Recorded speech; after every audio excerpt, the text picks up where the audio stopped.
ભાવનગર મહાનગરપાલિકાના આરોગ્ય વિભાગ દ્વારા ભાવનગરની મુખ્ય બજારમાં સરપ્રાઇઝ ચેકિંગ હાથ ધરવામાં આવ્યું। પવિત્ર શ્રાવણ માસ આવે તે પહેલા ભાવનગરની બજારમાં આંબા ચોક, ગોળ બજાર, એમજી રોડ, ઊંડી વખરમાં અખાદ્ય ફરાળી વસ્તુઓ અને મસાલાઓનું વેચાણ કરતી દુકાને જઈ આરોગ્ય હાનિ પહોંચાડતી વસ્તુઓના સેમ્પલ લઈ તપાસ કરવામાં આવી હતી।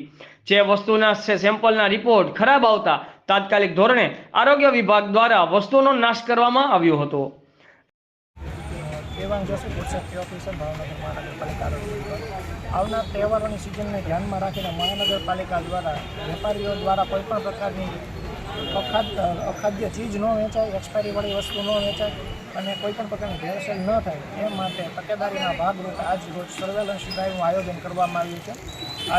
આજે કરાયેલી ડ્રાઈવની શરૂઆત જમાદાર શેરી, શાક માર્કેટ અને શાક માર્કેટ પાસેના આસપાસના વિસ્તારોમાં આવેલી કરિયાણાની દુકાનમાં તપાસ કરી એક્સપાયરી ડેટવાળી અથવા અખાદ્ય વસ્તુઓ માલુમ પડે તેના સેમ્પલ લઈ અને સર્વેલન્સ સેમ્પલ લઈ અને સરકારી લેબોરેટરીમાં મોકલાવવામાં આવે। અંદાજિત કેટલી દુકાનોમાંથી સેમ્પલ લીધા છે? અત્યારે જે કામગીરી ચાલુ કરતા 3 દુકાનમાંથી જુદી જુદી પેકિંગ નમૂનાઓ લીધા છે। હજી આજના દિવસમાં ચાલુ છે।